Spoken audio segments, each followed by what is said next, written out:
बहुत कुछ कहा गया है टेलीविजन मीडिया के अंत के बारे में। टीवी चैनल्स करप्ट हैं, टीवी चैनल सरकार की चाटते हैं, टीवी चैनल्स न्यूज़ एक्चुअली दिखाते नहीं हैं और ना ही पत्रकारिता करते हैं। उनका पूरा का पूरा काम अब सिर्फ पावरफुल लोगों की प्रशंसा करना और लोगों को गलत बताना जब लोग पावरफुल लोगों के गलत डिसीजंस को क्रिटिसाइज करते हैं या उनको अपोज करते हैं। यही एक काम रह गया है टेलीविजन मीडिया का।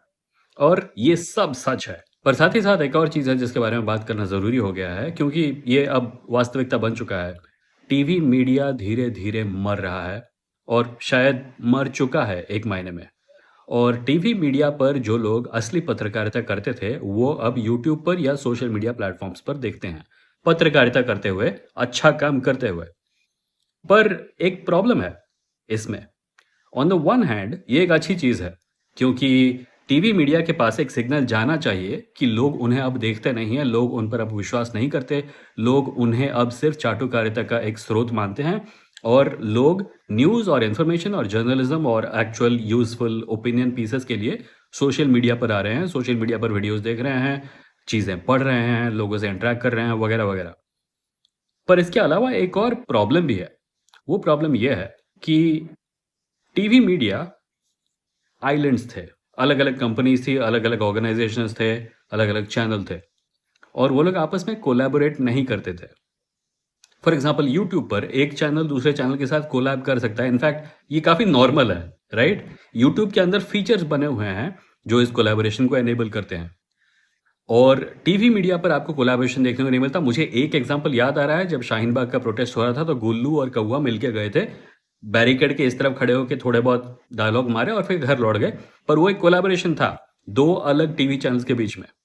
पर उसके अलावा और ऐसे छोटे-मोटे कुछ और एग्ज़ाम्पल्स के अलावा आपको टीवी चैनल्स के बीच में कोलैबोरेशन देखने को नहीं मिलता क्योंकि वो लोग कॉम्पिटिटर्स होते हैं। एक चैनल दूसरे चैनल को गालियाँ देगा, बोलेगा हम उनसे बेहतर हैं। ये यूट्यूब पर देखने को नहीं मिलता, एक्सेप्ट आइडियोलॉजिकल डिवाइड वगैरह वो व्हाटएवर यू हैव। पर टीवी चैनल्स कोलैबोरेट नहीं करते, वो compete करते हैं। यूट्यूब चैनल्स कोलैबोरेट करते हैं, compete नहीं करते हैं। और आई मीन compete करते हैं पर कोलैबोरेशन इज काफी normal is what I am trying to say. I am sure you understood what I was saying. TV channel चूंकि अलग अलग आइलैंड्स हैं, उनके ऊपर कंट्रोल करने में सरकार को कई साल लगे। एक कंपनी को खरीदो, फिर दूसरे को खरीदो, फिर तीसरे के पत्रकारों को करप्ट बनाओ, फिर चौथे को धमकाओ, ये सब करने में टाइम लगता है। और टीवी चैनल के ऊपर अब उनका अख्तियार जो है वो कंप्लीट हो चुका है, राइट? और इसीलिए लोग इसको देख पा रहे हैं और टीवी चैनल्स को देखना बंद करके वो आ रहे हैं सोशल मीडिया पर। प्रॉब्लम यहां शुरू होती है। In addition to this being a good thing, जो मैं पहले ही बोल चुका हूं, यहां पे एक बड़ी प्रॉब्लम है और वो ये है कि जितने भी अलग अलग पत्रकार टीवी चैनल्स में काम करते थे और टीवी चैनल्स पर अब काम नहीं करते क्योंकि उन्होंने छोड़ दिया, because they had a spine and they came to YouTube to start their own channels. We cannot close our eyes to the fact कि अब हमारे देश का प्रैक्टिकली पूरा का पूरा पत्रकारिता तंत्र, पत्रकारिता मतलब असली पत्रकारिता, हमारे देश का पूरा पत्रकारिता तंत्र अब एक सिंगल अमेरिकन कंपनी के कब्जे में है और वो कंपनी है यूट्यूब, वो कंपनी है Google, alphabet, whatever. TV channels पर कब्जा करने में सालों लगे। यूट्यूब चैनल्स के ऊपर अख्तियार करने के लिए उन्हें सिर्फ एक कंपनी को धमकाना पड़ेगा, एक कंपनी के ऊपर कंट्रोल एक्सर्ट करना पड़ेगा। वो लोग ये पहले फेसबुक के साथ कर चुके हैं। Facebook is completely compromised, Meta is completely compromised. Meta news में आया था कई साल पहले, शेमलेसली डिस्क्रिमिनेशन करता है उन अकाउंट्स के खिलाफ, उन फेसबुक पेजेस के खिलाफ, उन इंस्टाग्राम अकाउंट्स के खिलाफ जो कि सरकार को क्रिटिसाइज करते हैं, जो कि एक्चुअल जर्नलिज्म करने की कोशिश भी करते हैं, जो कि प्रधानमंत्री के बारे में एक चुटकुला भी मारते हैं। और इस प्रकार का कंट्रोल आपको दूसरी तरफ देखने को नहीं मिलता। सो एक कंपनी को कंट्रोल करके, एक कंपनी को कंट्रोल करने के लिए कुछ कानून बनाकर वो लोग सोशल मीडिया पर कब्जा कर सकते हैं। और अगर हमारा पूरा का पूरा पत्रकारिता तंत्र अब एक अमेरिकन कंपनी के कब्जे में है या उसकी दया पर निर्भर है, तो हम एक बहुत बड़े खतरे की तरफ बढ़ रहे हैं। और यूट्यूब पर काम करने वाले पत्रकारों को कंट्रोल करने के तरीके काफ़ी समय से शुरू हो चुके हैं। इंटरनेट फ्रीडम फाउंडेशन का नाम आपने सुना होगा। वो बार-बार online censorship, online media control या इस प्रकार की कोअर्सिव एक्टिविटीज़ के खिलाफ कदम उठाती रहती है और मैंने इनके बारे में कई बार बात की है। मैं एक बार फिर उनका लिंक इस वीडियो के डिस्क्रिप्शन में डाल दूँगा। उनको आपकी सपोर्ट की ज़रूरत है, जाके ज़रूर कीजिएगा।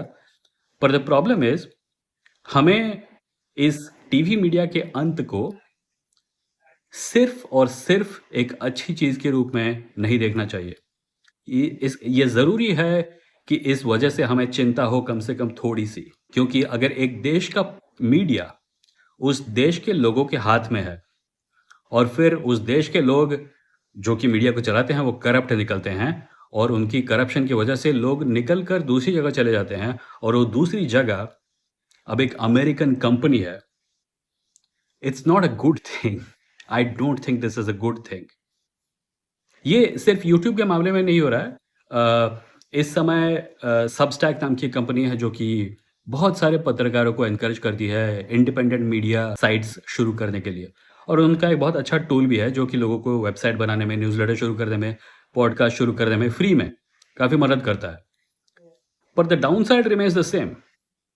अमेरिका में ये जो पत्रकार अभी सबस्टैक पर अपने अकाउंट खोल रहे हैं, ये एक समय पर वॉशिंगटन पोस्ट पे काम करते थे, न्यूयॉर्क टाइम्स में काम करते थे, न्यूयॉर्कर में काम करते थे, दर्जनों मीडिया ऑर्गेनाइजेशंस में काम करते थे, और अब ये सब अपना सब कुछ एक कंपनी के हवाले कर चुके हैं, उनका ऑडियंस वगैरह वगैरह। नाउ सबस्टैक के मामले में the issue is a little different, क्योंकि सबस्टैक प्राइमरीली एक न्यूज़लेटर सर्विस के रूप में शुरू हुआ था। इसका मतलब ये है कि अगर कोई चाहे उनके सबस्टैक अकाउंट को बंद करना, तो वो अपने ऑडियंस को अपने साथ लेके जा सकते हैं, कहीं और अपलोड कर सकते हैं, कहीं और से रन कर सकते हैं। ऐसे एग्जाम्पल हैं जहाँ पे कोई पत्रकार सबस्टैक पर अकाउंट शुरू करता है, कुछ साल बाद उसको रियलाइज होता है कि मैं यहाँ नहीं रहना चाहता, और वो अपने पूरे के पूरे ऑडियंस को लेकर कहीं और चला जाता है। ये पॉसिबल है, पर यूट्यूब के मामले में ये पॉसिबल नहीं है। अगर आपने अपना वीडियो प्लेटफॉर्म यूट्यूब पर शुरू किया और at some point of time सरकार ने यूट्यूब पर प्रेशर डाल के आपका चैनल हटवा दिया, या यूट्यूब ने आपका चैनल हटा दिया, या कुछ और हो गया और आप यूट्यूब पर अब रह नहीं सकते, तो आप कहाँ जाएंगे? यूट्यूब के अलावा वीडियो प्लेटफॉर्म्स बनाने का इंफ्रास्ट्रक्चर कहाँ मिलेगा ऑनलाइन?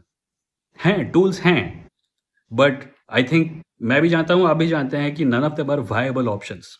यूट्यूब से बड़ा एक्चुअल ऑप्शन कोई नहीं है as far as running a video content service, video news service, video opinion service, video channel is concerned. So ये एक बड़ी प्रॉब्लम है, और इस प्रॉब्लम का समाधान ये नहीं हो सकता कि हम एक अमेरिकन कंपनी पर निर्भर रहें। इसका समाधान होना चाहिए कि हमारे देश में, जिसे मेन स्ट्रीम मीडिया कहा जाता है, उसके लिए एक स्पेस रहना जरूरी है। And it obviously goes without saying कि उस स्पेस में जो लोग काम कर रहे हैं उनको करप्ट नहीं होना चाहिए, उनको चाटुकार मीडिया नहीं होना चाहिए। पर टीवी मीडिया का समाप्त हो जाना is not necessarily a good thing. Thank you, that's what I wanted to share.